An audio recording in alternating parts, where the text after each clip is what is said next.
కావచ్చు, వెల్త్ కావచ్చు క్రియేట్ చేసుకోవడానికి ఇది ఒక ప్లాట్ఫామ్ క్రియేట్ అయిన సిస్టమ్. ఇది అంటే మన దగ్గర ఉన్న ఐటమ్ ని, మన దగ్గర ఉన్న ప్రొడక్ట్ ని మార్కెట్ చేసే సిస్టమ్ ఇది.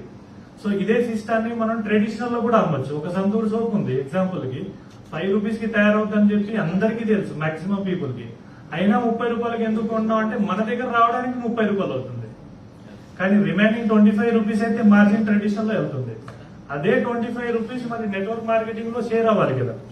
5 రూపీస్ మ్యానుఫ్యాక్చరింగ్ అయినా 5 రూపీస్ ప్రాఫిట్ చేసుకున్నా సరే రిమైనింగ్ 20 రూపీస్ అయితే మాత్రం డిస్ట్రిబ్యూషన్ అవ్వాలి.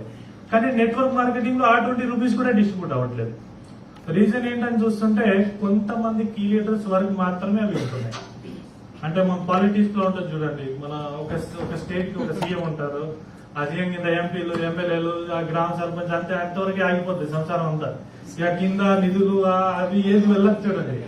అదే టైపు నెట్వర్క్ మార్కెటింగ్ లో కూడా అవుతుంది, సేమ్ సిస్టమ్ అవుతుంది. మరి దీన్ని ఎలా అంటే గ్రౌండ్ లెవెల్లో రియాలిటీ లేదు, గ్రౌండ్ లెవెల్లో రియల్ గా ఇన్కమ్ రాకపోతే ఏ లీడర్ కూడా స్టాండ్ అవ్వదు. ప్రతిసారి కంపెనీ చేంజ్ చేయాల్సిందే. అండ్ ఎస్పెషల్లీ ప్రొడక్ట్స్ ఎలా ఉన్నాయంటే నెట్వర్క్ మార్కెటింగ్ ఆపర్చునిటీ కాబట్టి ప్రొడక్ట్ కూడా ఇలాంటి ప్రొడక్ట్ రెడీ చేసేసి ఏదేదో ప్రైస్ పెట్టేసి దాన్ని మూవ్ చేసి ఒక కాన్సెప్ట్ ని డిజైన్ చేయడం. మీరు ఎలా చేసేయండి ఇలా వచ్చేసి, ఇలా చేసేయండి ఇలా చేశారు. ప్రొడక్ట్ పనిచేస్తుందా లేదా అనేది ఏది చూడరు. కానీ ప్రొడక్ట్ అనేది ఎక్కడికి వెళ్తుంది? అది నెట్వర్క్ అంటే సపరేట్ పీపుల్ ఉంటారా, అంటే డిఫరెంట్ కైండ్ ఆఫ్ పీపుల్ ఉంటారా నెట్వర్క్? అందరు సేమ్ మార్కెటే కదా. మార్కెట్ లో వచ్చే ప్రొడక్ట్ లాగానే మనం మార్కెట్ లో వెళ్ళాలి కదా. మనం ఎందుకు కొత్తగా నెట్వర్క్ అంటే డిఫరెంట్ కైండ్ ఆఫ్ ప్రొడక్ట్ ని డిజైన్ చేస్తున్నాం, రిజల్ట్ వచ్చే ప్రొడక్ట్ ఎందుకు చేయలేకపోతున్నాం? మన ఇండియాలో సోర్సెస్ తక్కువన్నాయా? ప్రతిదీ అమెరికా నుంచి తెచ్చుకోవట్లేదు కదా. ఒకప్పుడు ఉండేదేమో సోర్సెస్ వేరు, కానీ ఇప్పుడైతే అన్ని డెవలప్మెంట్ అయిపోయింది. Made in India, made in India అంటున్నారు. కానీ మన దగ్గర ఉన్నటువంటి సోర్సెస్ లో కనుక తయారు చేస్తే ఫార్మాస్యూటికల్ కంటే పవర్ఫుల్ ప్రొడక్ట్ తయారవుతాయి. సో దాన్ని మనం ఎలా సోర్స్ చేయాలి, దాన్ని ఎట్లా ఆర్ఎండి చేయాలి, అది ఏ విధంగా హ్యూమన్ బాడీ పైన అది సెట్ అవుతుంది, ఏమేమి కాంబినేషన్ సెట్ చేయాలి, అవన్నీ ఆర్ఎండి చేసి కనుక మనం డిజైన్ చేస్తే అంతకంటే పవర్ఫుల్ ప్రొడక్ట్ ఏ కంపెనీలో దొరకదు.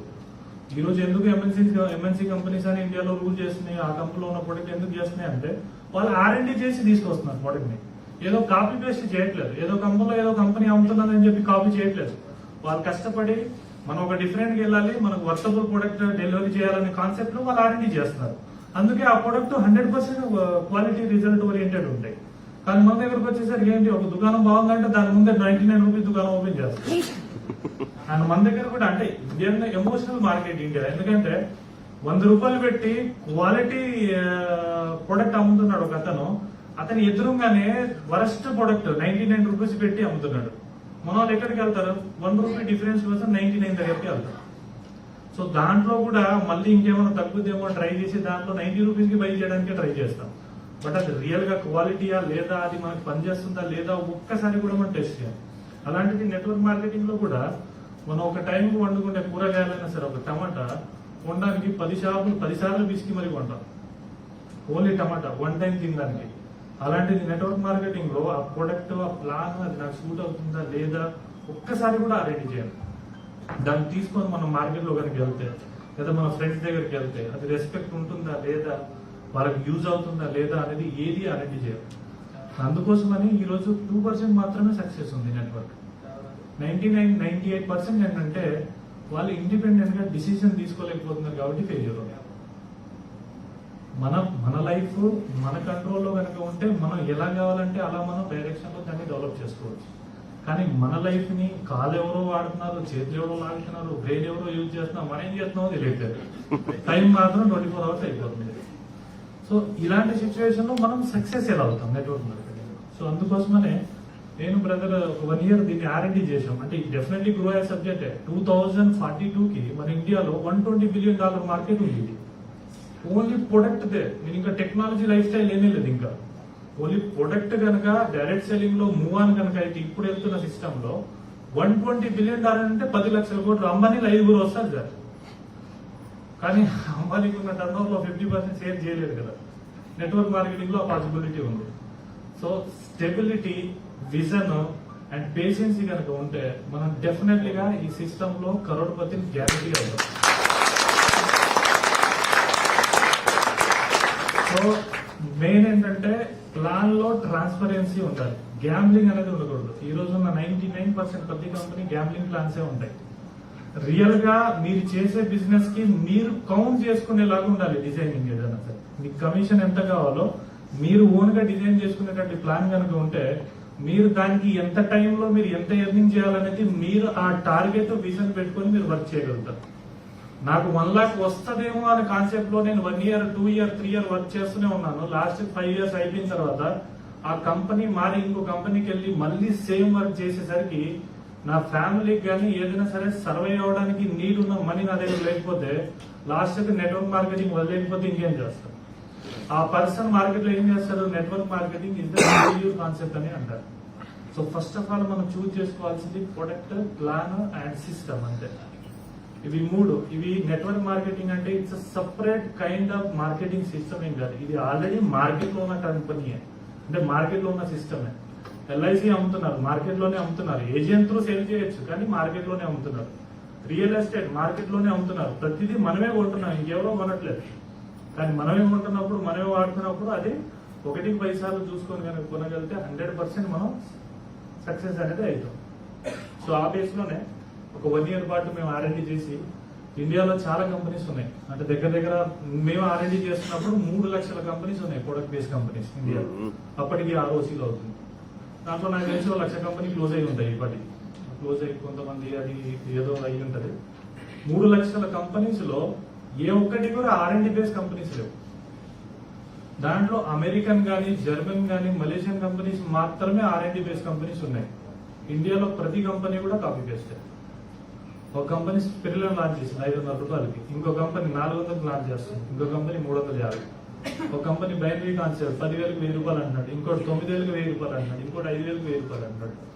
సో ఇవన్నీ కూడా ఏంటంటే ఎలాగో అక్కడ ఉంది కదా, ఎలాగో నడుస్తుంది కదా, ఆపర్చునిటీని వీక్నెస్ లోకి మార్చేసి కొన్ని రోజులు 1 year 2 year క్లారిటీ లేకుండా, క్వాలిటీ లేకుండా, విజన్ లేకుండా 1 year 2 year 3 year just close చేసేయడం. ఎంత ఎర్న్ చేయాలి, ఏం చేసినామో గతం కంపెనీ మార్చడం, లేదా క్లోజ్ చేసేయడం. సో దీనివల్ల ఏమవుతుంది? ఫస్ట్ ఆఫ్ ఆల్ ఎవరైతే మనల్ని ట్రస్ట్ చేస్తున్నారో వాళ్ళు అక్కడికి మన ట్రస్ట్ మొత్తం పోయినట్టే కదా. సో నాకు ప్రశాంతత ఎక్కడ ఉంటుంది? మనం పని చేసేదే మనం ప్రశాంతంగా ఉండడం కోసం, ఫ్రీడమ్ కోసం. కానీ అదే ఫ్రీడమ్ మనం కావాలని క్రియేట్ చేసుకుంటున్నాం డిస్టర్బెన్స్ అంటే అది ఎక్కడ సక్సెస్ అవుతుంది మనకి? సో ఇప్పటికీ అది అవ్వదు. సో అందుకోసమని R&D చేసి అంత చేసిన తర్వాత 2019 February 20లో ఒక కంపెనీ అనేది ఎస్టాబ్లిష్మెంట్ చేసాం. అంటే ROC అయింది మనది. ROC అయిన తర్వాత 2 ప్రొడక్ట్స్, ఒకటి డీటాక్సిఫైర్, రెండోది న్యూట్రానిక్. ఏదైనా లాంచ్ చేస్తే ఒక సిస్టమేటిక్ గా R&D బేస్డ్ ప్రొడక్ట్ లాంచ్ చేద్దామని చెప్పి ఆ 2 ప్రొడక్ట్ కూడా ఎక్స్ట్రాక్ట్ బేస్డ్ ప్రొడక్ట్ ని తీసుకున్నాం. Herbal based product, powder based product కాదు, extract based product. Powder based ఏంటంటే ఇక క్వాంటిటీలో తీసుకోవాల్సిందే, ఎవ్రీడే లైఫ్ స్టైల్ లాగా వాడుతూనే ఉండాలి. ఎక్స్ట్రాక్ట్ బేస్ వచ్చేసరికి ఏంటంటే ఈక్వల్ అంటే మీకు ఫార్మా లాగా పనిచేస్తుంది, వాటిలో సైడ్ ఎఫెక్ట్ లేకుండా. మీరు దాన్ని ఒక ట్రీట్మెంట్ బేస్ లో కూడా యూజ్ చేయొచ్చు. సో ఆ ఎక్స్ట్రాక్ట్ బేస్ ఉన్న ప్రొడక్ట్ ఏమైపోయింది, మనం వాడిన ప్రతి ఒక్కరు 99 కదా 100% ఫీడ్బ్యాక్ మార్కెట్ నుంచి పాజిటివ్ వచ్చింది. సో 1 year దాకా ఇంకెక్కువ ఒక ప్రొడక్ట్ కూడా లాంచ్ చేయలేదు. మన 3rd ప్రొడక్ట్ ఒకటి కూడా లాంచ్ చేయలేదు. 1 year ఓన్లీ 2 ప్రొడక్ట్స్ రన్ చేశాం కంపెనీ. 2nd year లో 3rd ప్రొడక్ట్ మనం యాడ్ ఆన్ చేసాం. అదే మన కోవిడ్ అప్పటికి అటాక్ అయ్యి మార్కెట్ లో ఇది అవుతుంది, అప్పుడు ప్లమిన్ లాంచ్ చేసాం. ఆ ప్లమిన్ కూడా ఆల్రెడీ దాన్ని రెడీ చేసిన తర్వాత 2nd wave ఆల్మోస్ట్ ఎందుకు వచ్చేసింది, ప్రొడక్షన్ ఆల్రెడీ అయిపోయింది. లాంచ్ చేద్దాం అనుకున్న టైంలో కోవిడ్ అయిపోయింది మార్కెట్ లో. సో దాన్ని ఏం చేయాలో అర్థం కాక ఆల్రెడీ US లో 3rd wave అటాక్ అయింది. ఆ 3rd wave అటాక్ అయ్యే టైంలో ఈ ప్రొడక్ట్స్ ఎలాగో పనిచేస్తుందని చెప్పి 25,000 బాటిల్స్ US కి ఎక్స్పోర్ట్ చేశాం. అక్కడ మాకు వచ్చినటువంటి రిజల్ట్ 98% కోవిడ్ రికవరీ రేట్ వచ్చింది. అప్పటికి థర్డ్ వేవ్ ఇక్కడ ఇండియాలో స్టార్ట్ అయిన వెంటనే ఇమ్మీడియట్లీ మళ్ళీ దాని ఫ్లమింగ్ తో ఆ ప్రొడక్ట్ ని మనం ఇంట్రడ్యూస్ చేసాం. ఆ టైంలో అయితే మన పార్ట్నర్స్ అందరూ ఐడి కార్డు ఒక డాక్టర్ లాగా వేసేసుకొని ఎవరు పోలీసులు కూడా ఆపలేదు, ఎవ్వరు కూడా ఆపకుండా అందరు డాక్టర్ అనుకుంటా ప్రతి ఒక్కరు హాస్పిటల్కి వెళ్ళిపోయారు. డాక్టర్లు ఈవెన్ ఎవరికి పడితే వాళ్ళకి టాబ్లెట్ ఇవ్వడం, ప్రొడక్ట్ ఇవ్వడం అంతా చేసి 33,000 పాజిటివ్ ఉన్న కేసెస్ నెగిటివ్ లో కన్వర్ట్ అయింది ఆ రోజు మన ప్లమింగ్. ఈ రోజు కూడా ప్లమింగ్ ఎవరికైనా వైరల్ ఇన్ఫెక్షన్ అయినా, ఎవరికైనా ఫీవర్ కనుక వస్తే జస్ట్ 72 hours చాలు దానికి కంట్రోల్లోకి తీసుకురావడానికి. జస్ట్ 72 hours ప్లమింగ్ అంత పవర్ఫుల్ గా పనిచేస్తుంది. సో దాంతో పాటు మళ్ళీ రియోనిక్ ప్రొడక్ట్ లాంచ్ చేసినాం, జైంట్ రిలేటెడ్ ప్రొడక్ట్. ఆ జైంట్ రిలేటెడ్ ప్రొడక్ట్ ఎలా అంటే ఇందాక మన మూర్తి గారు అన్నట్టుగా అదేంటంటే ఒక మిరాకిల్ కాంబినేషన్ లో దాన్ని డిజైన్ చేసాం. ఎందుకంటే జాయింట్ కోసం 10 ప్రొడక్ట్లు వాడడం కంటే ఒక ప్రొడక్ట్ అది అన్ని విధాలుగా ప్రతి జాయింట్ ని